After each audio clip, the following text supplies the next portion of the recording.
Emma, your teacher, Mrs. Holm, called again. She said your grades are appalling and you don't pay attention in class. Why can't you be more like your sister? Yawn. Not this speech again. It's been like this ever since I started elementary school. In my mom's eyes, only my sister, Evelyn, inherited our dad's intelligence, while I'm just the senseless member of the family. Ugh, as if. She's only good with useless books. Bet she doesn't know anything practical, like how Dad's Ethernet company works and such. But whatever, I don't care. I'm full, I announced as I got up and went to my little headquarters, the garage. I was busy working on my own personal project, so I didn't have time to give a hoot about who my mom's favorite child is. Oh, you must be wondering what I'm working on. Well, this device broadcasts Wi-Fi. Sounds familiar, right? But my device is able to broadcast across the entire city. Not only that, the connection is stronger and much more stable than the Wi-Fi people use at home. And it's more convenient without all the cables and stuff. This is without a doubt my proudest work ever. And what a coincidence that a few days earlier at school, Mrs. Holm announced that for the first time, the school was organizing an invention contest. Normally, I give school activities a miss, but this time was different. This contest could be fun, right? There was no time to waste, so I put all my spare time, day and night, into making my invention contest ready. And you won't believe what happened. I won first prize! And that's not all. One of the judges, Mr. Johnson, was so interested in my invention that he offered to invest in it. At first, I was kind of scared and hesitated to agree because, I was still in high school. But this was an opportunity of a lifetime, so how could I deny it, right? So after that, Mr. Johnson sorted out a manufacturing company and office space for me downtown. This is cool, but I prefer to work in my garage. It's just more convenient that way, with me still being at school and all. I upgraded my device and launched it to the public. And you know what? It was a huge success. Pretty much everybody in the city got rid of their old, laggy Wi-Fi devices and accessed mine. Then one day, I got a call from the local news channel asking to interview me and my family at home. Oh my god, yes! Oh, there's just one snag.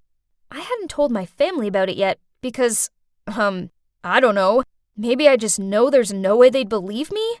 Like the time I got an A in my physics exam, and my mom instantly asked if I cheated. But, well, whatever. This is much bigger than that. So I quickly ran downstairs to the living room and excitedly told my family that the invention benefiting the town was mine. But Mum and Evelyn burst out laughing. So you're telling me that this Wi-Fi, which is broadcasting across the entire city, is your invention? Yeah, Mum, it's mine. Then Mum and Evelyn laughed even louder. Honey, it's bad enough you're failing at school. Please don't start lying. Ugh, forget about it. Why did I even try? Then, the morning after, when the doorbell rang, my mom opened it and saw a reporter and a cameraman. She couldn't believe her eyes. Mum and Evelyn exchanged panicked looks, then rushed upstairs to prepare. It was so hilarious. The hysterics continued as they interviewed my parents. I watched my nervous, sweaty dad stand there like an awkward statue, while Mum began bragging about me like, as soon as Emma was born, I knew she was a genius like her dad. I always encourage her to pursue her dreams. Jeez, and the Oscar goes to my mom. I didn't know she could act that well. To be honest, since I could remember, Mom never said anything nice about me. Ever. But now that she knew I was the mastermind behind the town's Wi-Fi, she would probably treat me differently, right? Wrong. Then one night I came downstairs for a glass of milk and overheard Mom and Dad talking in the living room. Emma is such a selfish child. How badly will this affect your business? The truth is, the company's going through tough times. But don't worry, we're trying everything we can. Huh? Did I do something? And what's wrong with Dad's company? I tried to eavesdrop more, But suddenly I heard my dad standing up from the couch, so I quickly ran upstairs to my room. The next day, Dad forgot to take his lunch with him to work, so Mom asked me to take it over. But when I got to his company floor, it was deserted. Huh? Where was everybody? Did everybody get a day off or something? But that couldn't be it, right? That evening, over dinner, I asked Dad. I went to your office at midday, but not a single person was there. What's going on? Mom suddenly put her cutlery down and gave Dad a shocked look. Is what Emma just said true? Dad lowered his head and sighed out. Yes, it's true. I temporarily shut the company last week. I didn't want you all to worry, so I didn't tell you. I'm sorry. What? How could you? You said you would fix it. That's when it hit me. But I deeply prayed it wasn't the truth. So I asked him, is it because of my device? Dad didn't answer me. He just glared sadly down at his dinner. But I knew what his silence meant. I was right. Suddenly, Evelyn stood up and screamed in my face. It's all your fault! You invented that stupid device, and now Dad's business is at stake. That's so typical of you. You never think before you act. Then she stomped off upstairs. I just sat there speechless. I just wanted my family to be proud of me, but instead, it seemed like they despised me more than ever. Then Dad turned to me and softly said, Emma, this isn't your fault. I was kind of waiting for my mom to say something, anything at all, but she didn't. She just cleaned up the table. I felt really bad about what happened to Dad. But hey, now I had to work even harder so I could provide for my family, right? After that, Mom completely ghosted me. As for my sister, whenever our paths crossed, she gave me a dagger look and muttered out mean comments like, let's see how long it takes for your precious business to fail. I tried to ignore her, but then she took it too far. One Sunday, I was in my garage working away when suddenly I heard loud noises coming from outside. I opened the garage door to see a crowd of people holding signs saying, we lost our jobs because of you, and no job, no future. My God, they were protesters. I think they were from my dad's office. Wait a minute. I spotted a familiar face. Evelyn? She was holding a big sign saying, my dad lost his job because of you. Eventually, Dad came out and dispersed the crowd. Then he called an emergency family meeting. How could you do that to me? The correct question would be, how could you do that to Dad? Thanks to you, dozens of people have lost their jobs. You're making people's lives miserable. Enough, both of you. Evelyn, what you did was wrong. Families are supposed to support each other. But Dad, Didn't you just hear what I said? Evelyn gave me a dirty look. Then she ran off to her room. I looked at Mom, who was leaning against the wall with her arms folded. Did she agree with what Evelyn did? Or was she on my side? My God, please say something. But to my surprise, after that, my mother started talking to me again, and she was actually being nice. She even started cleaning my room and workspace. Whoa, this was new. Had she finally accepted me? Then one day, I received tons of emails complaining about my Wi-Fi. It took me all day, but I finally found the cause of the problem. My laptop. Somebody had tampered with it. It didn't take a genius to figure out who it was. Evelyn, duh. But I needed proof, so I set up a trap. The next evening, when everybody was having dinner, I ran downstairs, quickly grabbed a piece of bread and said, I need to go run some errands. Oh, and can you please stay out of the garage, as I'm uploading some important files? Mom and Dad nodded and smiled at me. Evelyn, on the other hand, just rolled her eyes and continued eating. Well, at least I knew my plan was in motion. I walked outside and hid behind the bushes. So, what's my plan, you ask? Well, I set up my laptop so that when anyone opened it, it would automatically send a notification to my phone and turn on the camera so I could see who it was. I waited for an hour, but still nothing. Then suddenly, my phone beeped. Somebody was opening my laptop. They hadn't switched the light on yet, so it was too dark to see them, but I was 100% sure who it was. Time to expose. What are you doing sneaking out here? Evelyn? What was she doing out here? Wait, if Evelyn was here, then who was it in the garage?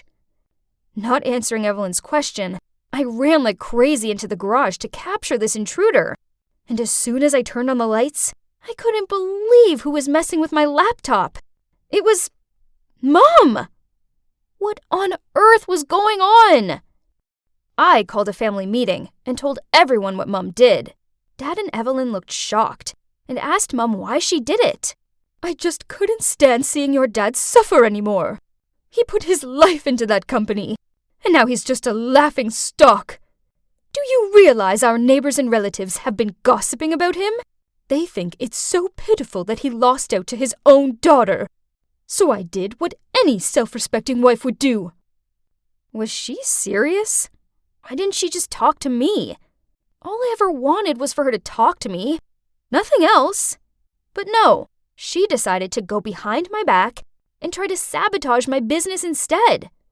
After her betrayal, I'd had enough. So I didn't speak to her and avoided her as much as possible. It was one thing for Mom to be cold towards me, but I never thought she was capable of doing this. This went on for weeks, and it got kinda tedious. Trust me, it's no fun trying to avoid someone in your own home. But then one day, I arrived back from school and saw Dad sitting in a corner in the living room, repairing his PC. Geez, he looked so miserable. That's when the truth hit me. This was his passion, and I took it away from him. Suddenly, I understood why Mom did what she did. She saw how disheartened he was, but knew he'd never say anything to me, because he's always supportive. But how can I fix everything? Should I give everything up so that my dad can reopen his company again? Ugh, why was this so hard to figure out? Wait a minute. I think I have the solution. You must be wondering what my dad was doing here. Well, I came up with the idea that we should work together. My dad's a pro with technology, so it didn't take long to show him how things work around here. Oh, and since my business has grown, we were able to employ some of his former work employees too. With Dad around to help, I have time to focus on my studies. Even Evelyn started helping out, and she was so good at it, I made her dad's assistant. Talk about a proper family business. Ha! As for Mom, we had a really long talk.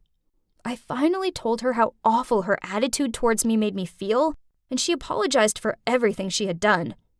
I eventually forgave her. I knew she did that just because she loves Dad very much. So, after all that drama, we're now just one big happy family. I stand here before you, looking back fondly on the 4 years of legacy we've all made together. Do you see her? The girl in the graduation gown giving that awesome speech? Well, that was me, Taylor Flores. Take a look at my parents. They looked so proud of me. Oh, but I will never forget this face. This is Jonas, my arch enemy. We were the top 2 students in our school and had been competing against each other since forever. But too bad, Jonas. You lost the final battle, because I was the one asked to give the graduation speech, not you.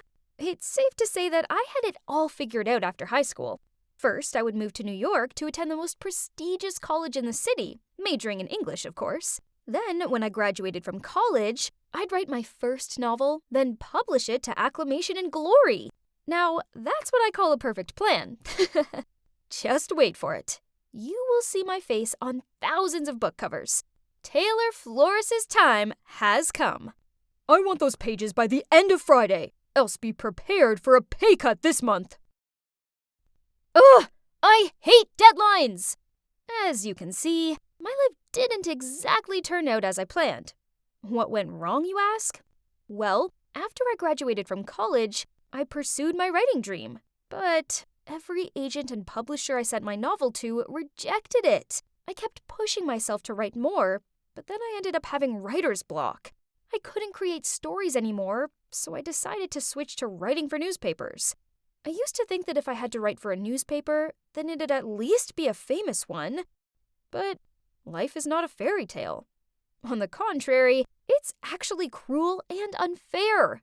Well, at least it was to me, because my preferred newspaper rejected me a bunch of times.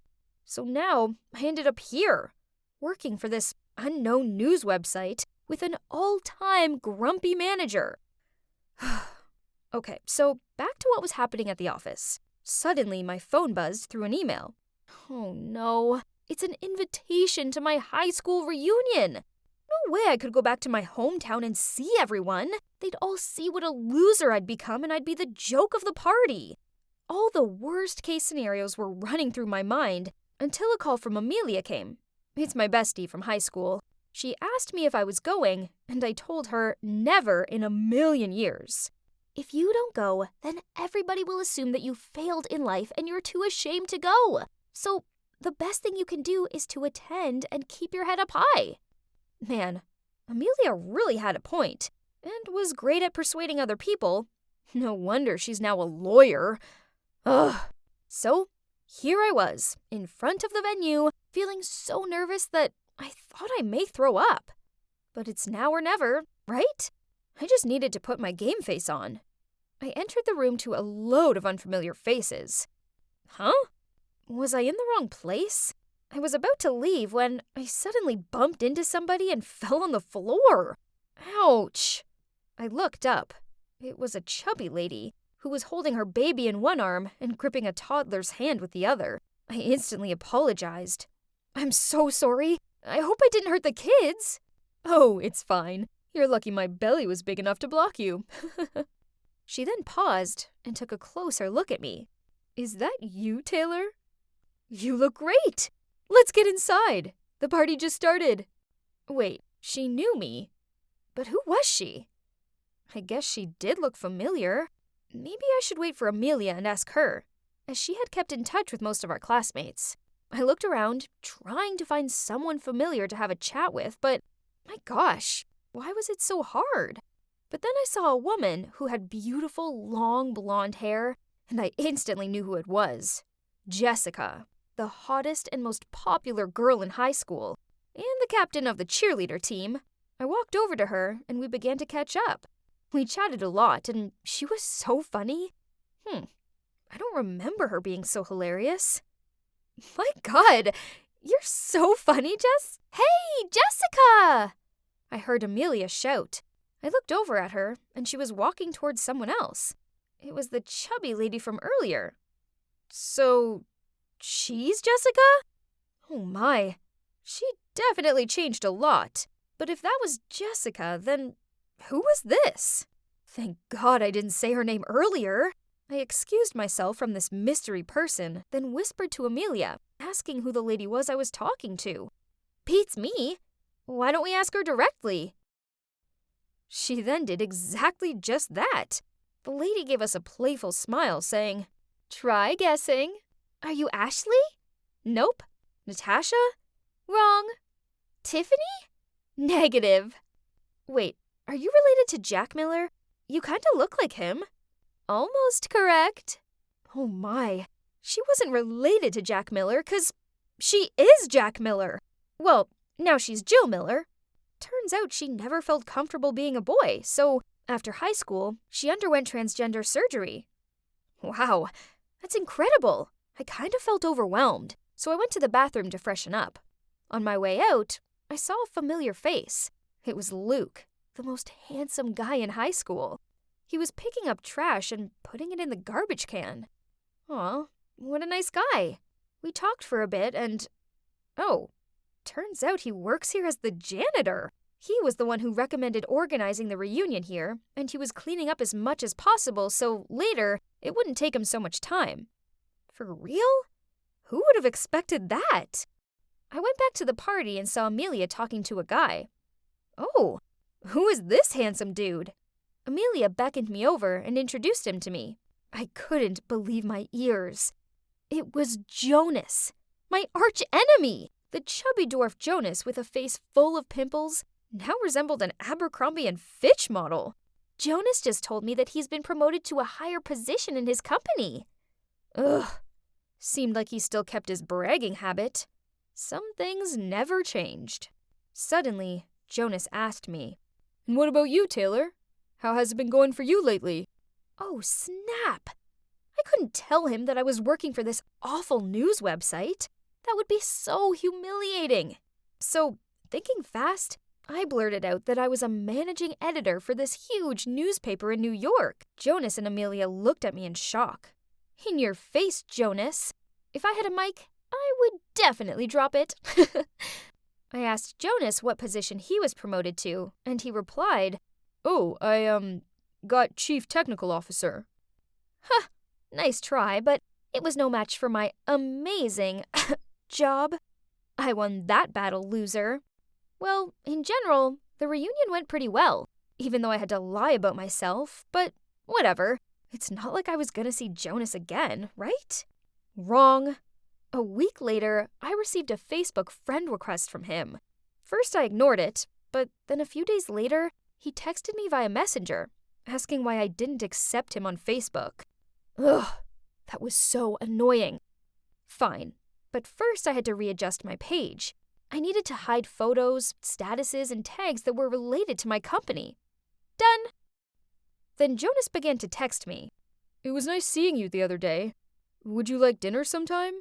I'm sorry, what? Was he asking me out on a date? Or was this a prank? 'Cause I live in New York. I told him that, and oh my God, he lives in New York too. Ugh, great. But the thing is, I told him last time that I'm an editing manager, and that's a busy job. So during our date, I asked Amelia to pretend to be my secretary and call me a bunch of times during dinner. However, before we could play our act, Jonas was the one who received a dozen calls and then had to leave early because of an incident at his company. After that, he texted me quite a lot, but still feeling bitter from being ditched at dinner the other day, I only replied to him after 30 minutes. Every time. But on days when he didn't text me, I found myself staring at my phone, longing to hear from him. Jesus. I was falling for him? Jonas? Why Jonas? I couldn't understand myself anymore and was unable to stop my feelings. So, when he told me he liked me, I said I liked him too. And soon we became a couple. It was great at first, but then Jonas insisted that he drive me to work and pick me up. Oh no. I refused, of course, but he wouldn't take no for an answer. Ugh. So when Jonas dropped me at the fake office, I had to run. No, I had to sprint 5 blocks to my real office to make it on time. And then in the evening, I had to leave 30 minutes earlier to run back to the other office and wait for him to pick me up. The first 3 times, I could handle it. But Jonas wanted to drive me to work every day. That's enough. I needed a break from all this running. Eventually, I came up with an excuse. I bought a bike and told him that I wanted to ride to work, as it would be good for my health. Phew. I didn't have time to run 5 blocks each day anymore, because I had an important interview to prepare for. Oh yeah, I was applying to my dream newspaper. Again, if I did get in, I don't need to lie to Jonas anymore. And luckily, my interview went pretty well. I had a smile on my face as I walked over to the elevator. First it was just me, and then a bunch of employees went in. The elevator was about to close when suddenly, from the outside, someone put his hand between the doors. "Please wait!" And that's when I saw a familiar face. Jonas! Our eyes met, and we both looked shocked. Then one of the employees said to him, "Hey boss, I already finished the report, and will send it to you this evening." What? Why did the guy say that to him? When the elevator reached the ground floor, I quickly ran out of it. Jonas ran after me, held my hand, and said, "Wait, let me explain." What is there to explain? We both lied to each other. Jonas held me in his arms and tried to keep me calm. Then he began telling me everything. Oh my God. Turns out he's the actual editing manager of this newspaper. Ugh! Well, that explains a lot. I should have known he didn't work in technology, as I once asked him to repair my laptop, and he ended up locking himself out of it. Hearing you say you had my job shocked me. I didn't want to embarrass you, so I made up another position. So he knew right from the beginning I was lying. Then why did you insist on driving me to work, when you already knew I didn't work there? I was just messing with you. Besides, I was kinda curious to see how long you could keep the lie up for. I'm sorry. But the truth is, I like you. I have liked you since high school. Back then, I was always competing with you because I wanted you to notice me. I thought I was about to throw a tantrum, but thinking back, it was all my fault. If I hadn't lied in the first place, then Jonas wouldn't have had to lie about himself. Right at that moment, I received an email from Human Resources. Oh God, I got in! They were so impressed by me that they had to email me right away. I was so happy that I hugged Jonas as he said, "Congratulations, newbie. Now, let's get to work. Your first task is to go out on dinner with me." Yeah, so now Jonas and I work at the same place, and he's my boss. I used to hate losing to him, but now that he's my boyfriend, I feel fine. Actually, I'm really proud of him. This was my first ever day at high school, and naturally, I'm owning it. I mean, who wouldn't want to befriend someone as beautiful and friendly as me? By lunchtime, I already had loads of new friends, and everyone flocked around me to hear stories about my amazing life. I soon became super popular at school. I was the gorgeous, enchanting blonde beauty. Do you know what the best part was? Boys started noticing me too. Even the captain of the basketball team, Mitch, took a liking to me. It makes sense. I mean, obviously, the best-looking boy in the school is going to be interested in the best-looking girl. And guess what? He's following me on my way home right now. Stalking me much, huh? Just wait for it. It seemed like my new life here in this school was going to be awesome. Well, Mandy. That was not an easy question, but you answered it perfectly. Great work. See, I'm not just a pretty face. I'm also one of the smartest students in the school. My admirers grew and grew. It seemed like everyone wanted to spend time with someone as perfect as me. Here, I was telling my new friends about how at first, people sometimes misjudge me, as I come from a well-educated and extremely successful family. My parents are super wealthy individuals who encourage me to always be the best version of myself and strive hard to never let them down. Hey, Mandy, pardon me, but how come you never wear designer clothes or use anything expensive?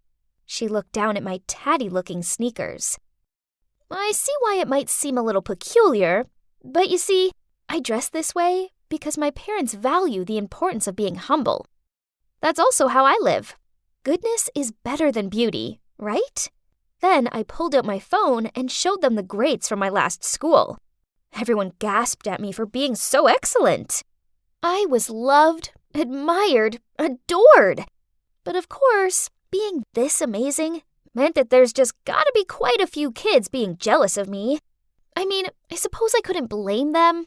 After all, I dazzled like a diamond, while they were just dull and ordinary. One time after an exam, as soon as the teacher left, this girl called Layla stood up and said, "Mandy cheated. I saw it with my own eyes." I saw it too.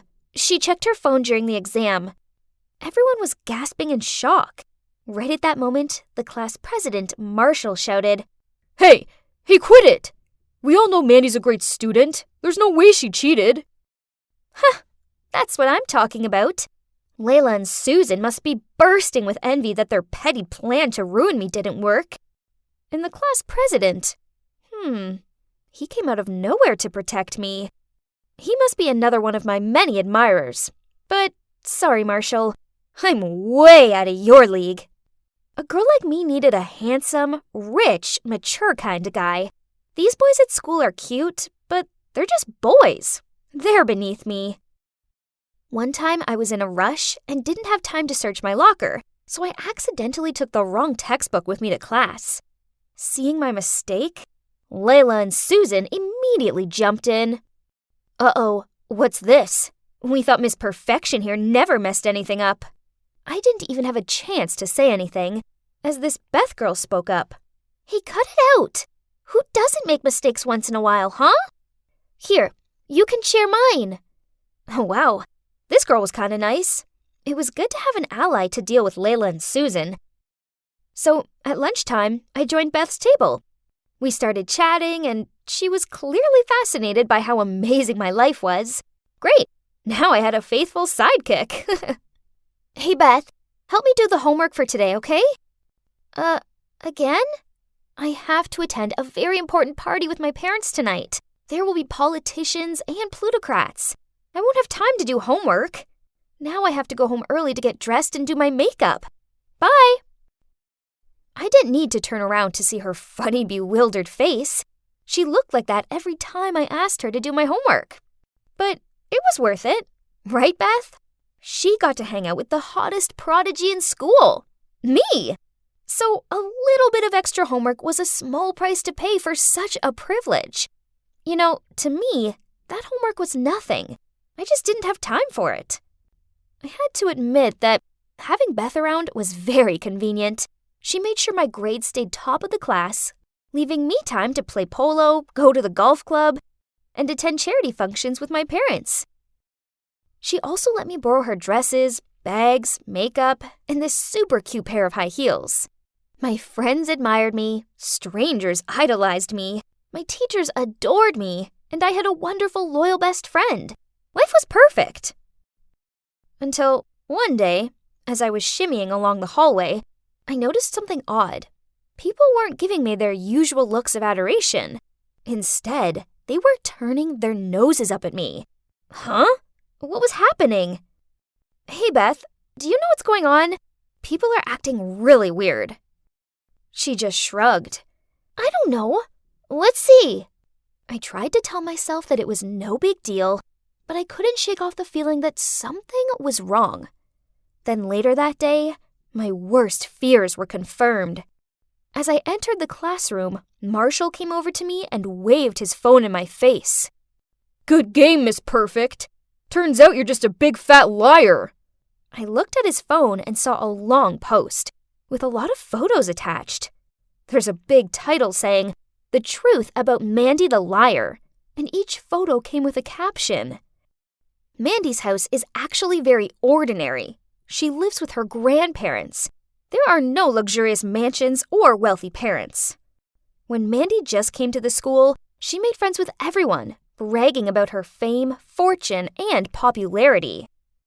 I don't know who she is. So what if we just shared the same path to the bus stop? Who said that I intend to get acquainted with her? Her transcript from her old school isn't even hers. She's just photoshopped her name on it. Every time she stood up to answer a question or take a test, she cheated, so she got a good grade. God, all this? How did they know? It felt like my heart had lodged in my throat, and my mind was spinning. My eyes blurred when I saw Layla and Susan approaching me. I stared at them in shock. Mandy, honestly, we don't hate you. It's just that we realized your stories were ridiculous, so we decided to find out the truth. That's right, but you sure did cover your tracks. We couldn't find a thing. Hang on, so who found these pieces of evidence? I did! Right at that moment, my so-called best friend appeared, followed by the homeroom teacher. Mandy, I know you think I'm some desperate wannabe you can control, but no!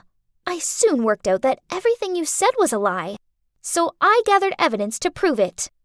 Everyone was gawping at me with disappointment. I felt completely overwhelmed by the situation.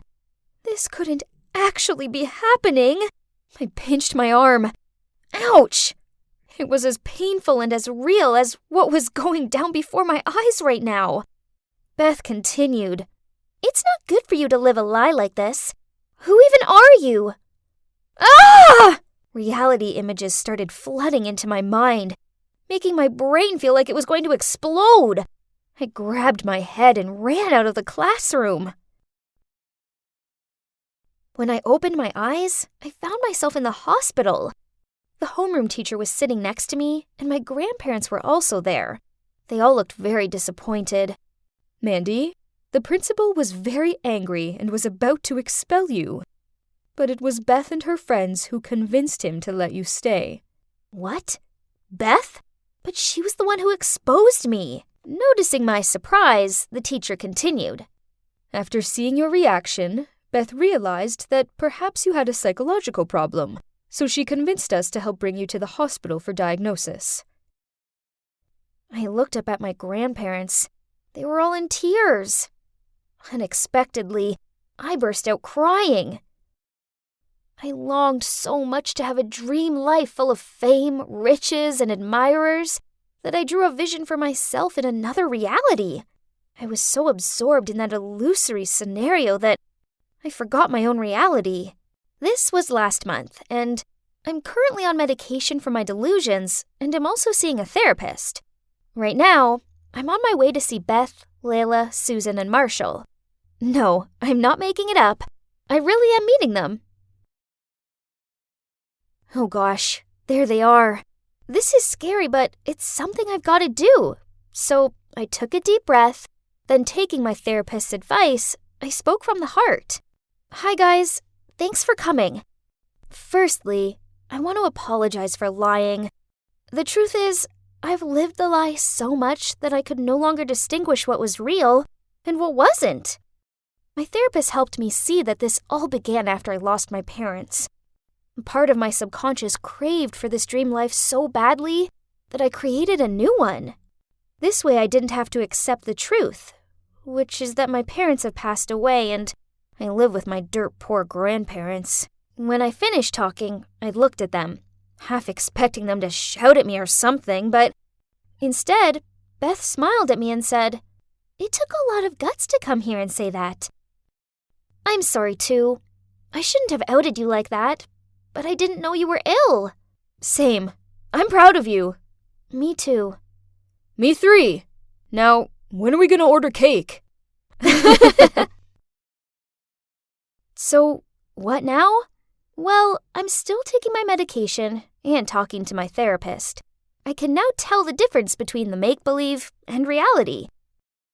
Also, I'm back at school, and my teachers and classmates have all been really welcoming. Better still, I now have some awesome friends who like me for me. And you know what? It turns out that living in reality isn't actually so bad after all. I closed my eyes and took a deep breath. My God, I was so nervous. You see, this was my first day as an intern in this super big company. On one hand, anxiety wouldn't stop creeping up on me. But on the other hand, I actually couldn't wait to begin working in this fancy professional office. Having my own desk, my own PC, doing all the paperwork. So exciting! But, well, it didn't exactly turn out as I expected. All I did on my first day was make a lot of coffees, get everyone's lunch, and do endless printing. Oh, I forgot to introduce you to my team. This over here is Quinn, our team leader. And then the girl over there is Sadie. That guy sitting in the corner is Bob. And I'm the adorable Lauren. Then, while I was bringing yet another coffee and cake to each one of them to get to know them better, the manager, Caleb, came to our department and began yelling at Quinn. "Why have I still not received the report on the working project?" "Sorry, boss. We're kinda short-handed." "Short-handed, huh? Then how come every time I walk past, I see the intern doing meaningless things? I didn't hire her to wait on you guys. Is that clear?" Then Caleb looked at me and said, "You, intern, in my office." I followed Caleb into his office, feeling all anxious. Did I do something wrong? Then suddenly, Caleb hugged me from behind. I got so startled that I immediately pushed him away. "What are you doing? You can't do that here!" "Sorry. Just seeing you here makes me so happy. But what's with the tense face?" "Oh, I never saw you yelling at somebody, so it was kinda scary." "That? Oh, that's nothing." You're probably wondering why my manager was hugging me. Well, actually, Caleb is my boyfriend. You see, I was in my last semester of college. I told him that I wanted to do an internship because it would be good for me, so he insisted that I do it in his company. At first, I didn't think it was a good idea. I mean, couples that work together don't stay together, right? But he managed to convince me otherwise, so here I am. Even so, I didn't want anyone in the office to know about our relationship. Therefore, I didn't let him drive me to work, and having lunch together is also a no-no. Caleb had no comment about this. He probably understood why this was necessary. But then one day, at the end of the meeting with our department, Caleb was about to walk out of the meeting room when he suddenly stopped, turned around, and said in front of all, "Oh, by the way, I just want you all to know that Lauren is my girlfriend. Okay, bye." Oh my God! Why on earth did he do that? Everybody immediately turned and stared at me with shocked expressions. And me, well, I just wanted to slide down the chair and hide under the table. I stormed into Caleb's office and demanded an explanation. "Yesterday I had lunch with a manager of another department, and he said that he liked you and wanted to ask you out. So I thought it's best to inform everyone that you're my girlfriend. Am I right?" What? Ugh, no! Men and their dumb egos. Ugh! Anyway, I hoped that it wouldn't affect anything. But as I feared, it did. Massively so. The moment everyone found out I was Caleb's girlfriend, they started treating me differently. Every time I walked into the room, they immediately stopped talking and gave me awkward looks. Or after work, they would go out for some drinks but purposely not invite me. It sucked being left out like that.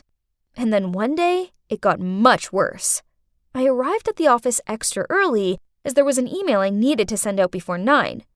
But my PC wouldn't turn on, so I got under the table trying to see if a cable was loose. Right at that moment, Bob and Sadie walked into the office gossiping. "Clearly Lauren only got that internship because she's Caleb's girlfriend. And did you see her clothes? All those expensive brands? Well, having a boyfriend who's the manager in a big company must be blissful." What? I never accept expensive gifts from Caleb. They're all mine. Then during work, I accidentally took a glimpse at Quinn's computer screen and saw that they were chatting about me in a group chat. Something about me not having to do errands just because my boyfriend's the manager. Hearing and reading all these mean comments made me feel really frustrated, so I wasn't in any mood to work that whole morning. Then in the afternoon, we had a meeting about the project we were all working on, and Caleb asked me to hand him the report. Oh snap, I'd totally forgotten to do it. Sorry, I haven't written the report yet. "Can I ask why? And what were you doing this entire morning? For the sake of our team, please focus. We can't mess this project up." I'm just having a lot going on, okay? Interns are humans too. Geez, I'll send you the report by the end of the day, boss. Everybody gave me befuddled looks. Caleb most of all. But wait, I see some of them smiling. Were those smiles for me? Then after the meeting, everyone gathered around me, patted my shoulder, and praised me for standing up against Caleb. To be honest, it felt good to be noticed and not ridiculed. So maybe there was still a chance I could win them over, right? The next day at noon, Caleb came by the department to grab some lunch with me. But I told him, in front of everyone, that I wanted to have lunch with the team. He looked confused, but still had to agree. Lunch with the whole team was great. Except for one thing. They constantly kept asking me about Caleb. Like, "What's he like outside the office? Why is he always so strict and grumpy?" I noticed that they kind of liked talking about Caleb, so I told them, "Oh, Caleb is such a great boyfriend. He's very attentive and is an amazing cook." But they weren't interested in that. Oh no, they just cared about his bad habits. Ugh, fine. So I gave them what they wanted. Well, I don't like that he's always perfectly on time. I'm 1 minute late, and he begins to lecture me about how time is precious and we shouldn't waste it. That definitely caught everyone's attention right away. They really liked that, huh? I felt kind of guilty, but I couldn't deny how nice it was. That feeling when everyone was starting to like me, and it would be only this time, right? Well, how wrong I was, because every time our team went out, they started gossiping about Caleb and then looked longingly at me until I badmouthed my boyfriend. Again. But to me, Caleb is the perfect man. He just has a few tiny flaws, but nothing major. So I decided to make stuff up. He sleep talks and never brushes his teeth before bed. And he burps a lot at home. Ugh, I hated it. But what can I do? The worse stuff I told them about Caleb, the more they seemed to like me. Then one day, Caleb invited some of the other managers to his apartment for some beer. Suddenly, a guy pointed at Caleb's beer and asked him if he should be drinking that, what with his gas problem.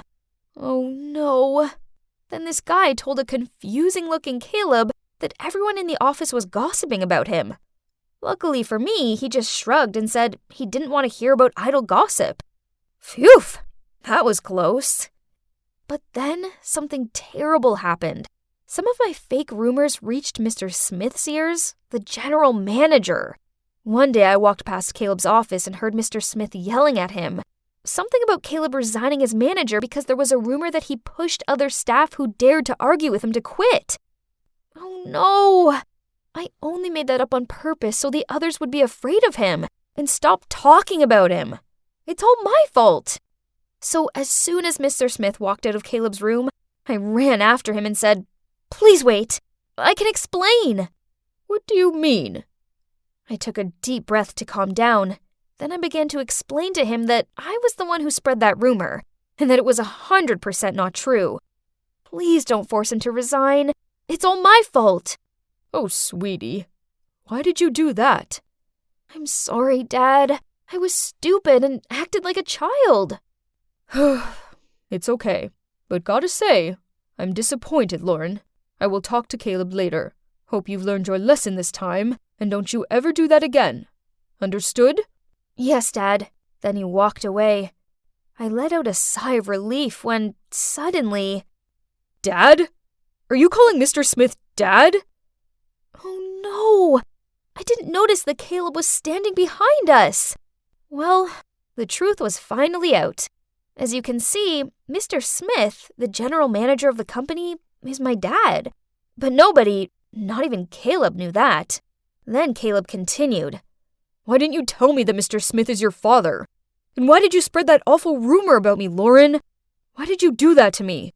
Do I look like a fool to you? He got so mad that he was about to walk off. I quickly held his hand and began to explain.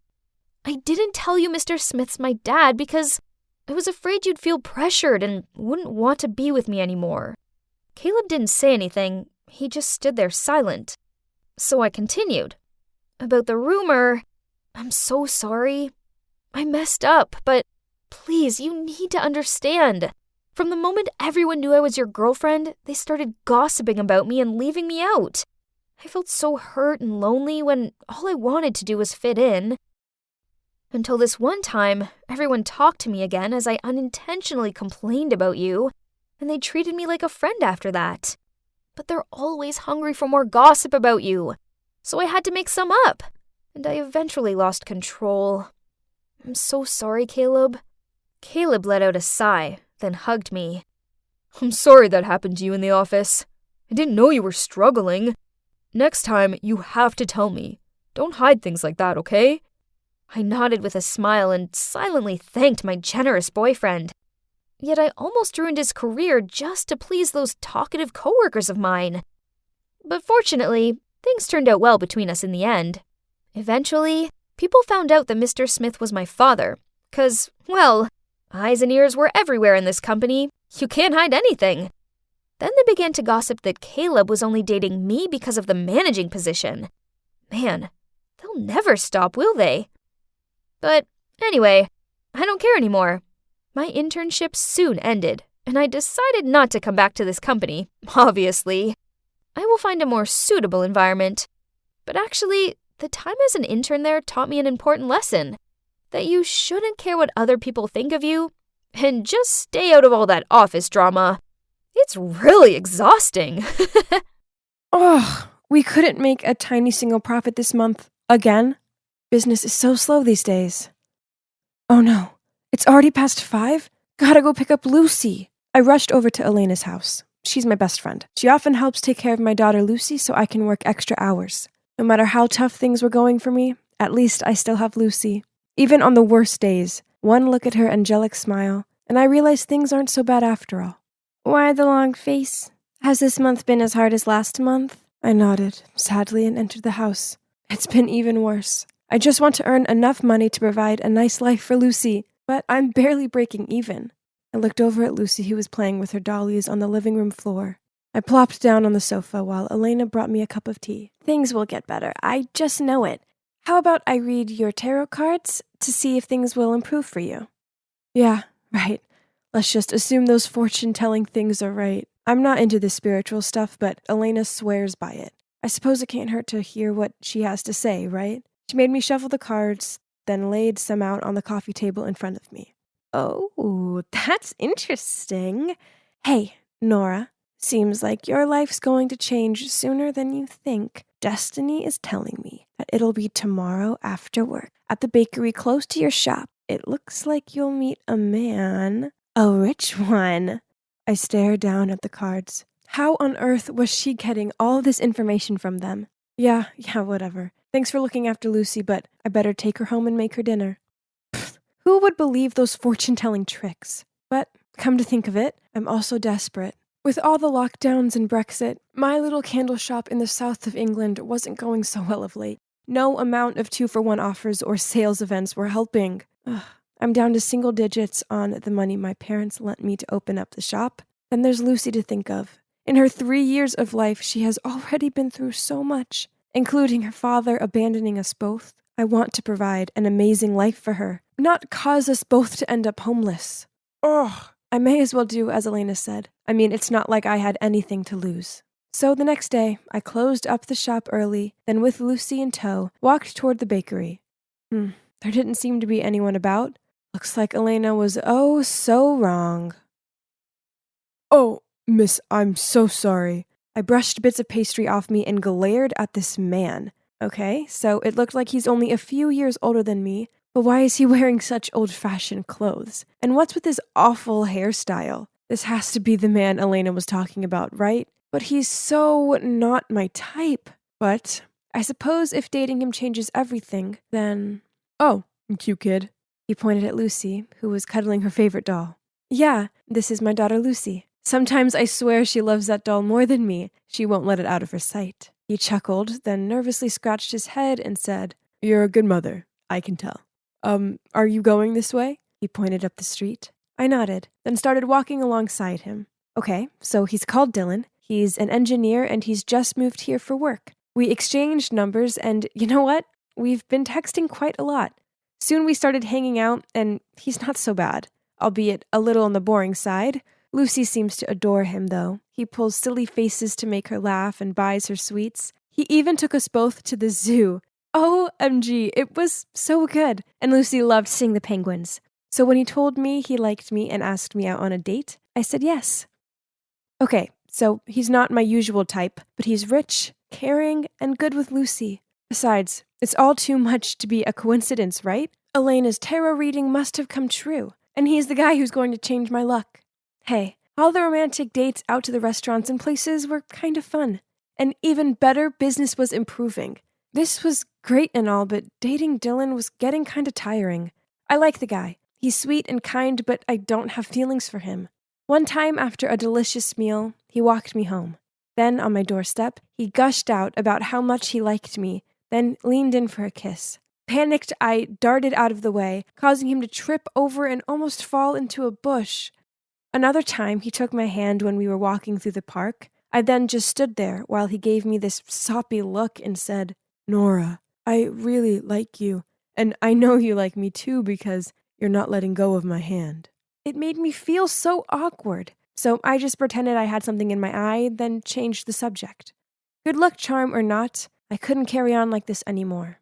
So when Dylan surprised me at my shop with a bouquet of flowers, which caused a bunch of wasps to swarm around me, I screamed at him, "Please, I'm trying to work. Will you just leave me alone?" Dylan looked hurt, and he left. I felt really bad about it, but I just felt so suffocated by him. After that, Dylan and I stopped seeing each other, but as expected, my business started to go downhill again. Ugh, why? Why does it have to be him that makes everything work? But if it's really only Dylan who can help me make money, then then I'd continue dating him until the end of this winter. I mean, I did need money to provide for Lucy. As a peace offering, I decided to buy Dylan his favorite pastry from the bakery and surprise him with it. But as I was walking out of the bakery, I walked straight into someone. Dylan? Turns out he was also planning on surprising me, and he was just getting a pastry for Dutch Courage. I invited him into my shop, and he handed me this gross gemstone bracelet. But I forced a smile, told him it was beautiful, and hugged him. Looks like we're back on. That night I went home and placed the bracelet on the side, but then Lucy got a hold of it, and I noticed one of the gemstones on it was missing. So terrified she'd swallowed it, I spent all evening in A&E. Turns out it was a false alarm. Nice gift, Dylan. For the sake of my business, I may have had to date Dylan, but that didn't mean I couldn't see other guys too. So I joined this dating app and started talking to this cute guy called Austin. We gelled so well. So when he asked me out, I said yes. It was a harmless meetup. This wasn't cheating, right? Austin showed up and, I didn't want to compare, but Dylan was like a desert, while Austin was definitely the green oasis. But right when Austin and I stepped out of the cafe, we ran into Dylan on the sidewalk with another girl. So turns out we both wanted to find someone new? If so, maybe there was no need to wait until winter.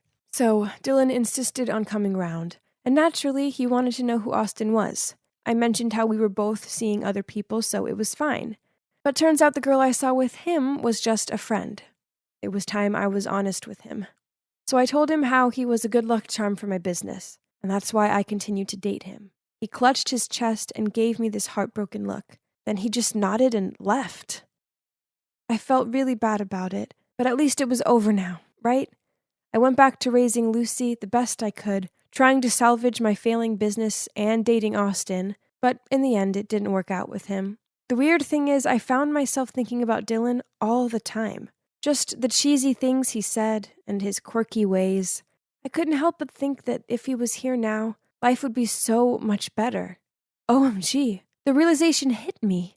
I actually have feelings for Dylan. I tried texting and calling him, but he didn't answer. I suppose I couldn't blame him. So I went round to Elena's and confided in her. That's when she took my hands in hers and told me the shocking truth. Dylan is actually my cousin. He really has just moved to this town, and he is an engineer. But I made the fortune thing up. Actually, Dylan once saw you come over to pick up Lucy and liked you. So I decided to do some matchmaking. What? So all this time it had all been a lie? My business didn't improve because of Dylan. It had just been a fluke? I was kind of mad with Elena, but I asked her for a favor. I'm so nervous. I got Elena to set this meeting up with Dylan. He thinks he's meeting her, not me. Oh, there he is. Oh, it's you. Dylan, I know I was horrible to you, and I'm sorry. Elena told me everything, and I don't care if my business could be better or worse, even though we both tricked each other. I know that I like you, and I just want you by my side. He gave me this questioning look. Then, seeing that I was being serious, he hugged me. So what now? Well, Dylan and I are back together. He's so great with Lucy, and guess what? My business is magically doing amazing again. Turns out it has nothing to do with magic or good luck charms or anything to do with Dylan, who not only recommended my little candle shop to all of his friends and clients, but also started up an awesome online marketing campaign for me. Sometimes happiness is right under our noses, but we still try to find it somewhere else. So my advice to you is to learn how to be happy with the things you already have, as, trust me, it's only when you lose them that you realize how amazing they were in the first place. Why wasn't it working? I followed all the steps, but still, nothing. At that moment, my best friend Harry walked towards me and asked with a confused look, "Hey, what you doing?" Hey, Harry. I'm just working on this plan to become popular, but it isn't going so well. I changed my style and posted more on social media, but I'm still not cool. You're probably wondering why I was desperately wanting to be popular, right? Well, it's all because of my annoying hiccups. Last year, I was on stage performing the play Our Town when I suddenly started to hiccup, constantly. I couldn't stop, and the whole audience started to laugh at me. In the end, they had to replace me with my understudy. Not only was it the most humiliating moment of my life, but I've also been teased about it ever since. This year, I wanted to become popular. Then everyone would forget about the hiccuping incident. If only becoming popular was easy. Hey, you could help me. No way! Your plan is crazy! At that moment, the new student, Amanda, passed by, surrounded by a bunch of other students. Why is this girl so popular? I mean, she's only been here a week. You don't know? She's Dustin's sister. He's already the most popular guy in school. So being his sister makes her popular too. Duh. That's it, Harry. The fastest way for me to climb the popularity ladder is to date Dustin. At first, Harry seemed confused by this, but then he suddenly agreed to help me. With one condition, of course, that after I succeeded in becoming Dustin's girlfriend, I had to introduce Amanda to him. I knew it! He had a crush on her. Every guy in the school does. Fine, I'll help him, as I need Harry in this anyway. He plays a crucial role in my plan, and you'll soon figure out why. After school, I was waiting in a corner at the parking lot when Harry walked towards me, followed by Dustin. I heard you're giving tutor lessons? Yeah, that's right. I don't take money. I just need... What do you need? I need you to pretend to be my boyfriend. Dustin burst out laughing, but then when he saw our serious looks, he stopped. You two are crazy, but I do need to pass math, so... Okay. However, my grades have to improve within 2 weeks. Then we have a deal. Deal? I grinned. Within 2 weeks? That's so easy. What a catch. You must be wondering how we managed to pull that off. Well, Harry's on Dustin's soccer team and overheard the coach tell him if he didn't improve his math grade, he'd be kicked off the team. Basically, we used Dustin's weakness to get the deal. I know I had no chance with him by using my lousy flirting skills, so it's time to use my greatest strength, my brain. Pretty smart, huh? I started to tutor Dustin. Then after 2 weeks, he shot up 2 grades. And that's when he held up his end of the deal and pretended to be my boyfriend. The next day, Dustin and I held hands and walked into school. And just as I expected, everybody was gawping at us. I even heard them whisper about me, "Is that the hiccup girl with Dustin?" And, "Whoa, since when were those two a thing?" Ha! And that's not all. Wherever I went, people would follow me. And in every class, everyone wanted to sit next to me. Finally, I was popular, and I loved it. I just finished tutoring Dustin at his house and was about to head home when his mom appeared and invited me to stay for dinner. Awkward, but I didn't want to be rude, so I said yes. Besides, this was a great opportunity to talk to Amanda. I was sitting next to Dustin at the dinner table when Amanda walked in and gave me a dirty look. What is she doing here? Amanda, manners! Okay, had I upset her somehow? After we finished eating, I helped Amanda clean up. I pulled some homemade chocolate cookies out of my bag and gave my friendliest smile as I said, my friend Harry, he likes you. I was wondering if... Without letting me finish my sentence, Amanda interrupted me. Sorry, let me stop you right there. First, I don't eat cookies. Gross. Second, I assume you're asking me if I want to go out with your friend, right? No, 'cause he's a loser just like you. It's embarrassing enough that Dustin is dating you. Then she walked off, leaving me standing there dumbfounded. Oh my God, couldn't believe what I just heard. How could a person be so rude? Ugh. The next day at school, I wanted to tell Harry to give up on Amanda, but as soon as I caught sight of him, he ran towards me, hugged me and said, "Emily, you're a matchmaking genius! Thank you!" Huh? What do you mean by that? Amanda just asked me if I wanted to come to her party this weekend. Isn't that great? Yay! What on earth was going on? But Harry looked so happy that I just couldn't tell him the truth. One thing's for sure, there's something sus about Amanda.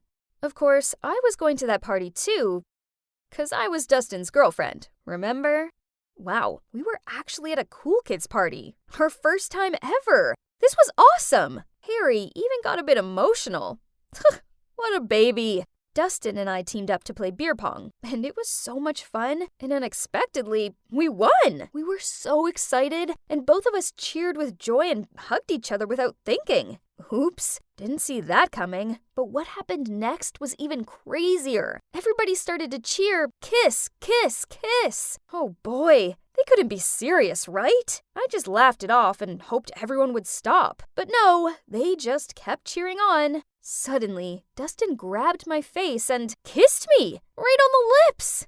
I didn't push him away. Oh no, instead, I closed my eyes and got carried away. I even lifted up one leg. Oh, and FYI, that was my first kiss. After that, we both turned bright red and avoided eye contact. Ugh, my whole body felt hot like I was having a fever or something. Anyway, the party was everything I dreamed of and more. The next day, Harry and I arrived at school in a super good mood. But suddenly, we saw a bunch of students gathering around someone. We squished through the crowd and saw Amanda crying. Turns out, somebody from the party had stolen 2 of her mom's Fabergé eggs. Then, one of Amanda's friends suggested checking all backpacks and lockers of everyone who went to the party last night. But the chances are low. The culprit must have been able to hide all the evidence by now. Still, we should try everything we can, right? I couldn't bear seeing Amanda crying her eyes out like this. Then he gently patted her shoulder. Hey, that was smooth. Way to go, Harry. And so, we checked a few people's belongings and still nothing was found. Then it was Harry's turn. He opened the locker and, oh my God. One of the Fabergé eggs was in there. But how? He would never do such a thing. I opened my locker and what? There was the other one! What on earth was going on? Suddenly, Amanda started shouting at us. I knew it was you two! Hey everybody, Emily over here manipulated Dustin by using his weaknesses, his love of soccer and his dislike for math. Then she forced him to pretend to be her boyfriend just so she could be cool. Everybody started glaring at me like I was the villain, but I wasn't. There was a misunderstanding. I looked over to Dustin for help, but he just avoided my gaze, then walked off. I didn't know what to do, so I just stood there in shock until Harry dragged me off with him. Well, after that, I was more popular than ever. I was now known as the girl who took advantage of a guy to get popular and then stole from him. Worse, Amanda wouldn't listen to me. Harry and I were clearly framed. I wish I could go back to my normal life before I made that stupid deal with Dustin. Oh, but then that kiss wouldn't have happened. Oh boy, might I have fallen for Dustin? Then suddenly I got a text from Amanda. It was a clip from the recent party with the message, "You're nothing to Dustin." Why are you dating this loser? Wasn't she the girl who hiccuped during the play? I will use her until the end of this semester. Oh my, I couldn't believe he said that. I knew he didn't like me in the way I liked him, but did he have to be so mean? The clip automatically replayed again. Ugh, watching this one time was bad enough. But wait, there was a detail in the clip that caught my attention. I rewound it and, oh my God, there were the 2 missing Fabergé eggs. The clip was recorded at midnight, but Harry and I left the party way before then. I quickly rushed over to Dustin and Amanda's house and showed them the video. I don't remember you both leaving earlier. What if you're lying? Well, I noticed your front door has cameras. If you want, we could check them. Dustin turned to Amanda and confusingly asked, Did you put those eggs in Emily and Harry's lockers? Amanda said nothing, but her head down said it all. But why would you do that? Emily didn't do anything wrong. Because I don't like her being your girlfriend. I like you. What? Isn't she his sister? Oh, turns out they aren't actually siblings. Whew, that would have been weird. The truth is their parents were really close, and when Amanda's parents died in an accident, Dustin's family took her in. So Amanda was like a sister to Dustin, but Amanda, on the other hand, has been in love with him for a long time. I decided not to make a big deal out of it. As long as she posted a status on social media saying this was all a misunderstanding and that we didn't steal from her, and she reluctantly agreed. Afterward, I immediately got out of there without saying anything else to Dustin, but he ran after me and apologized for not defending me the other day. He just couldn't choose between me and Amanda, and then he said, "That clip you saw wasn't what you think." Ugh, what's there not to understand? It was so obvious. Then what is it? Please tell me. But Dustin just stood there silent and stared down at his sneakers. Just like I thought. There's nothing else to explain, so I stormed off. The next day, Amanda posted the status and our names were finally cleared. My life is back to being boring, but it's okay, as I now know that being popular isn't what brings me happiness. Oh, and about me and Dustin? Well, a few days later, he sent me a video. It was the same clip from the party. At first, this frustrated me. I mean, why would he make me endure watching that again? But then I noticed that this clip was longer, so out of curiosity, I pressed play. And you won't believe what happened in the second half of that video. After the part where Dustin said he just wanted to use me, everybody teased him more. He got angry and yelled. "Yes, Emily is weird, but weird in a good way. I like the way she smells books every time she opens one, and the cute way she gets embarrassed when she sneezes loudly. And do you know what I like most about her? That she hiccups every time she's nervous. You heard me right. I like her." You see? Dustin likes me too. Amanda cut this part of the video out on purpose so I'd misjudge him. But now that I knew the truth, what do you think I did? Yeah, of course I forgave him. I mean, how couldn't I?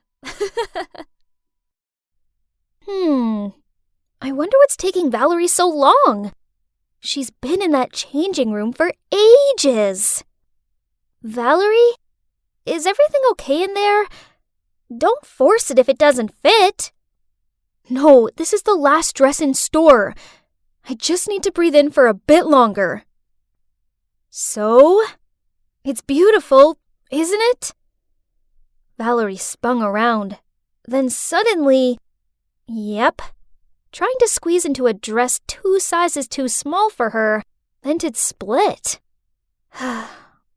The giggles around us started. Valerie blushed, hurriedly paid for the dress, and pulled me out of the shop. Why am I so fat? Ugh! I just want to feel pretty on my date. If I was skinny like you, I wouldn't have this problem. Poof! You know, it's not as easy as you think being thin. Yep, you heard me right. Being thin has its downsides. First of all, fashion. My nightmare. I have to wear an extra small size, and the clothes still hang off me. Actually, most of my clothes are from kids' stores, so I feel so untrendy. Then in winter, I have to wear tons of layers just so I don't freeze to death. And in the summer, I can't wear cute clothes as I look like a coat hanger. Not only that, because I'm so skinny, people often ask me to do nonsense stuff. Once, I was studying in my room when suddenly I heard my sister Camilla calling me. She'd forgotten her keys and forced me to climb through her tiny window gap to get them. Seriously, I can't even. Then, on another occasion, Valerie made me crawl into the classroom locker to help her cheat on her Spanish test. Unfortunately, the teacher walked in while this was happening and gave me a week's worth of detentions, of course. Ugh! Oh my god, No Way Home is so good. I literally can't think of one bad thing to say about it. Yep, the part near the end. Ah! Yep, guess what? I'd managed to trap my foot in a manhole. Man, what rotten luck. I tried pulling my leg free, but it was no use. It wouldn't budge. There I was, freaking out that I'd be stuck here forever, and all my friends could do was huddle together and ask me questions like, "Madeline, how on earth did you get your foot in such a small slot?" Wow, that's unbelievable. Even Jaden, my bookworm friend, took out a ruler from his backpack and started measuring how wide the slot was. Grr. My dear friends, I'm being stuck down here. Stop gawping and help me! Finally, they tried helping me out, but in the end, we had to call the rescue squad. By this point, a massive crowd had gathered around me, and strangers were filming me. When I was finally free, everyone looked at me and held back their laughter. Even Parker, my crush, was smiling. Geez, this was beyond embarrassing. But a hot guy like Parker would never notice a moving skeleton like me anyway. Don't think like that, Maddie. You're so pretty. Show me some confidence, would you? Valerie said as she nudged my arm. I put the book down and glared at her, and suddenly noticed Parker walking towards our table, smiling. And yep, he said he wanted to sit with us. Even though I was cheering inside of my head, I still had to act composed. And oh my God, can you believe he even said I was cute? After that day, Valerie kept on encouraging me, saying he had definitely given me a green light. So finally, I gathered my courage to write down all my feelings for Parker on a note and clipped it to his notebook. At the end of class that day, he came to my desk and took my hand. Yay! Everything was fine, great even, until one day when the two of us were taking a romantic walk past the Swan Lake, Parker suddenly turned to me and said, You're so beautiful, Maddie. And if you just put on a few more pounds, I swear you'll be the hottest girl at school. Yes, I know, but it's hard for me to gain weight. No big deal. Just leave it to me. I'll fatten you up. I thought Parker was just joking, but it turns out he was being deadly serious. Since that day, every time we went on a date, instead of taking me to the bowling alley and movies as usual, Parker would take me out to eat. I swear, I've tried all the restaurants in our town. More surprisingly, on my birthday, Parker even gave me a bouquet of fried chicken. How romantic! But this didn't change anything, as my weight still stayed the same. Parker was disappointed when he peered over me and saw the scales hadn't budged. Then he sighed out. How come you and Valerie are friends, but look totally opposite? Here comes our adorable, chubby Valerie. What? Parker called Valerie adorable again. This wasn't the first time either. Annoyed, I put down my fork and walked away from them. After that, I started avoiding Valerie. I did homework with other friends, sat with other girls at lunch, and every time I happened to see Valerie, I turned around and walked away. Honestly, I didn't want it to be this way, but just seeing her made me uncomfortable. But I couldn't bear to see my boyfriend call my BFF cute, while he thought I was too skinny. Then summer break finally rolled around. I thought it'd be just me and Parker, but then he went off to a summer camp in Spain. The plan was all ruined. So I spent a whole sunny day inside sulking. What's wrong? Are you bored because your lover is away? So why don't you take this time to surprise him when he returns? Surprise? A great idea popped into my head. But how do I get chubby? Easy peasy. Okay, if it's that easy, then show me. Okay, if you do my summer homework for me. What? She's such an opportunist. But I really wanted to pile on the pounds and please Parker. So, without hesitation, I nodded in agreement. So, from that day on, I started following Camilla's weight gain plan. I switched veggies for greasy foods, and my main meal was always late at night. I also changed water for milkshakes, but I did have to stop drinking them when the smell of milk alone made me feel sick. Seeing me eating crazy like that, my parents worriedly said, Madeline, eating healthily is important, else your health will be affected. But I ignored their advice. This time, I definitely had to gain weight. Finally, after a month of trying, I gained some weight. Yay! I looked a lot more attractive now, didn't I? I was studying myself in the mirror when I heard my phone beep. It was Parker. He was coming over tomorrow with a present for me. The next day, I put on this hot dress that I'd never felt confident enough to wear before, and I asked Camilla to help me do my makeup. As soon as I finished, I eagerly waited for Parker in the living room. The doorbell rang. I excitedly opened the door, but as soon as he saw me, Parker quickly said, "Oh, sorry. I have the wrong house." Then he started to leave. Huh? He didn't recognize me? This will be fun. No, honey, you're not mistaken. It's me, your destiny. Madeline? Is that really you? Oh my, how on earth can you be this big? We've only been apart for a month. So, you don't think I'm prettier now? To my surprise, Parker shook his head. No, you're so fat now. It doesn't look okay. Lose some weight. Huh? This was so confusing. I thought he wanted me to be bigger. As annoying as this was, I still listened to Parker and tried to lose the weight I'd put on. So it turns out that losing weight is far trickier than it sounds. Actually, it's 1,000,000 times harder to lose it than it is to gain it. After a month of healthy eating and exercise, I gained another pound. Ugh! Stop eating that. Are you giving up already? You must try harder. What? It's just some popcorn. Why does he have to be so rude about this? I'll give you 2 weeks to lose weight. Else we're done. Huh? What did he just say? Done? He was the one who wanted me to gain weight in the first place.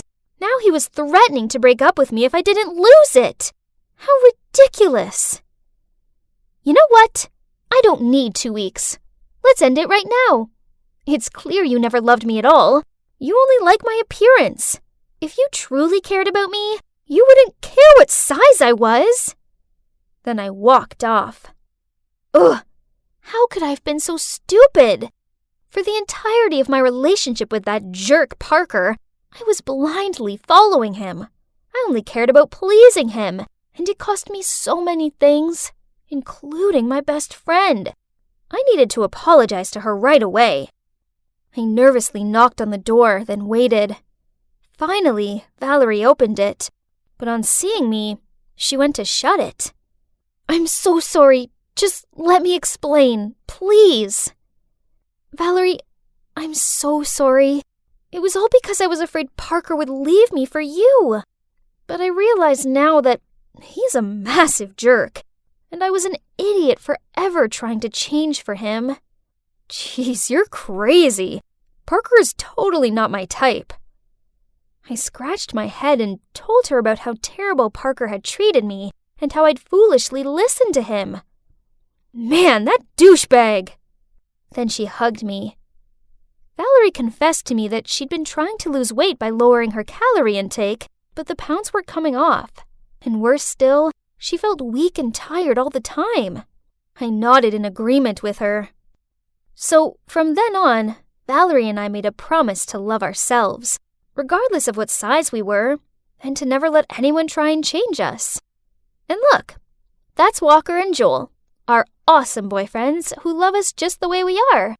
And you know what? It feels so good not caring what other people think. So don't ever let idiots put you down. 'Cause when you allow yourself to just be you, then you can finally realize just how beautiful you truly are. Hi, I'm Kate, and I'm doing something totally thrilling. I'm running away. Just picturing my parents' worried faces makes me smile. Why, you ask? They deserve it for trying to send me, their beloved only daughter, to some disgusting girls' boarding school. Yuck! No parties, the grossest uniform, bossy supervisors, and no hot-muscled guys. Ugh! That place is for nerds, not me, an it girl and the founder of Clique Chic, our school's exclusive group for the hottest, most sought-after girls. To be a part of the club, you must be really fashionable, you know? I'm talking about a wardrobe full of the latest designer must-haves, manicured nails, and the glossiest hair. Only girls as dazzling as us can make the school hallway our catwalk stage. As one of us, your life will be filled with endless parties and super cute jocks fighting for your attention. Studying and homework? That's not our thing. Those loser nerds who are chasing after us will take care of it. Hey, do you know those people? I looked outside and saw a group of bodyguards who were yelling and trying to force my cab to stop. Ugh, this was so uncalled for. $500 if you can get rid of them. The driver immediately sped up. Ordinary people will do anything for a little bit of money. He dropped me off at a service station and I quickly snuck inside and hid in the restrooms. Ew, this place was gross. Gosh, those bodyguards were loitering about outside so no one could leave or enter without them seeing. How tragic. This was so stupid. All my parents needed to do was let me stay at home for the summer. But no, they sent those bodyguards after me to ruin my life. Suddenly, a cubicle door flung open and knocked into me. Ouch! Are you blind? What are those glasses even for? I'm sorry. The girl quickly apologized, then she bent down to pick her fallen stuff up. But when she looked up, I gasped in shock. Holy guacamole! What in the world? She looked exactly like me. I mean, at least her face did. Her style was disgusting and old-fashioned. Ew. But given my dire situation, I came up with an amazing idea. Okay, so this is weird. Do you want to make some money? And I mean a lot of money? She gave me this dumbfounded look.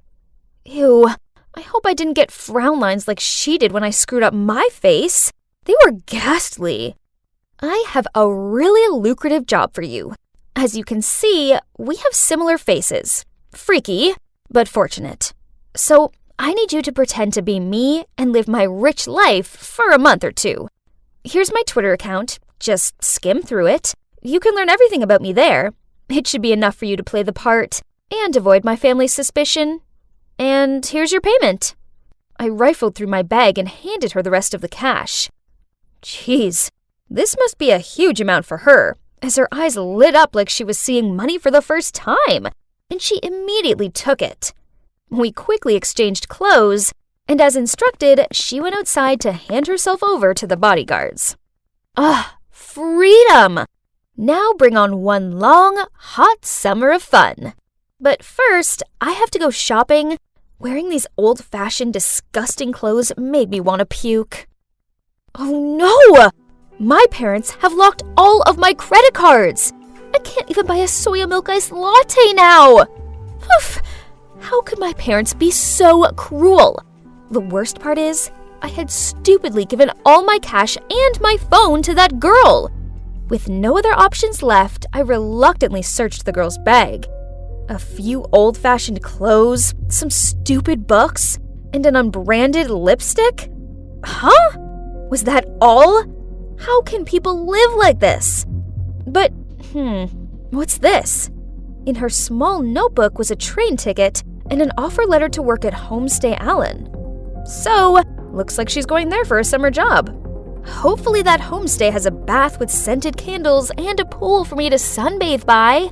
I need to work on my tan. I was glad to get off that flea-ridden thing and breathe in some fresh air. Now where was my ride? There was a short, chubby old man holding a board with the name Clara on it.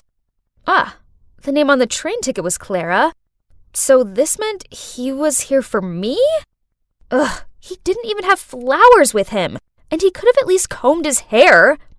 So, turns out that's Danny, the manager and owner of the homestay. Honestly, if it wasn't for the circumstances, I would never have set foot in this stupid place. Oh, how the day got worse. Without even being allowed to rest my weary feet, Danny gave me work. Housekeeping. It was a joke, wasn't it? My nails were not made for menial jobs. Life here was horrible. I had to get up so stupidly early that it was still dark out, then clean a dozen dusty old bedrooms. After that, I would do the laundry, dry the towels and bedding, fold them, and arrange them neatly into each room. At noon, I also had to help the chef here, Anna, prepare lunch, and I was also forced to wash a mountain of gross dishes. I had never done such silly chores like this at home. Instead, they were always done for me. Didn't expect them to be this exhausting. You should put them in order, so they won't break. Ugh, where did this nosy guy come from? Are you lecturing me? I replied crankily and walked away. Suddenly, oh no! This was the 9th time I'd broken stuff since I'd arrived here, and that wasn't counting my poor broken nails. I quickly bent down to clean up, but ouch! I cut my finger on one of the pieces. The guy quickly ran over and bandaged my wound. Bond, that's my name. Huh? What's this? Did he just wink at me? My heart was pounding. He was cute. Yeah, he was really cute. I'm Clara. Go do something else. Leave this to me. Realizing that I'd been staring at Bond for a while, I hurriedly got up and rushed to the kitchen. Nice to meet you, Clara. I'm your new colleague. Well, that's not so bad. At least I have someone to share my workload with and to chat. The next morning, I was cleaning the floor, half asleep, when Bond came over, put an AirPod in my ear, and winked at me. Imagine you're dancing. Then you won't feel so tired anymore. Okay, this sounded kinda lame, but at least no one else was around to see me, so I decided to just go with it. So I gave it a try, with Bond, and I relaxed a little. Well, I didn't expect it to be so much fun. That night, as I was about to turn off the light, I heard a knock at the door. It was Bond. He wanted to show me a secret, so he took my hand and led me to the beach. Yes, we were holding hands, and his hand was really warm.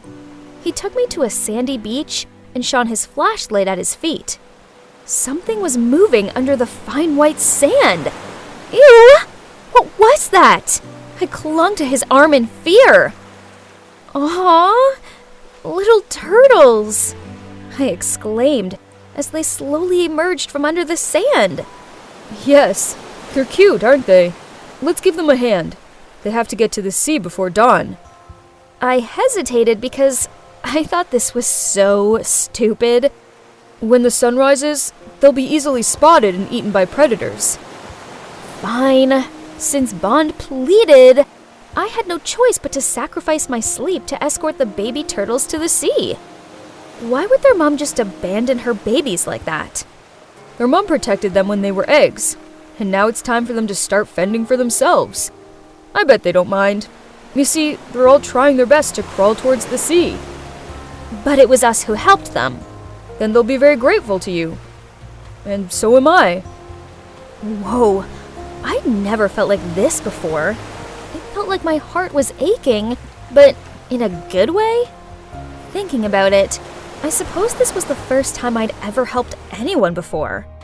Now I kinda understood why my parents did what they did. They just wanted me to be more independent and stop hanging around with those vain, show-off girls. They sure would be pleased if they could see me now, with this sweet and gentle guy. He was the total opposite of the rich boys back home. When I was hurt, he made sure I was okay. He opened my eyes to new experiences, and he didn't try to impress me with dumb flowers and expensive gifts. I've been thinking about Bond all day, and this is the 1001st time I've peeked at him. I think I'll have to confess my feelings before I go crazy. So that evening, after finishing all my work, I knocked on Bond's door. Huh? Why was a teary-eyed Miss Anna standing there? Then she told me the shocking truth. Bond had left without saying goodbye. Panicked, I walked into the room. but there was nothing left of his. Nothing! No! This couldn't be happening! I hadn't even had a chance to confess yet. The next day, I felt so down. It sucked not having Bond here. But then in my zombie state, I accidentally picked up the newspaper at the front desk. OMG! On the front page was a picture of Bond! God, I couldn't believe it. He was the son of a famous billionaire and they were looking for him. Turns out, I wasn't the only one who'd run away from home. But why did he leave so suddenly? He could have told me the truth. He could have said bye. Ugh! My untold feelings for him felt like an unreachable splinter in my side. I couldn't carry on like this. I needed to find Bond. With my meager salary, I got on the train back to the city, imagining seeing Bond again. This is without a doubt the most nervous I'd ever been in my entire life. It didn't matter how much I pleaded my case and explained that I was Bond's friend. The security guards refused to let me in. I was about to leave when suddenly I saw Bond from afar. He was with a girl. What in the world is this?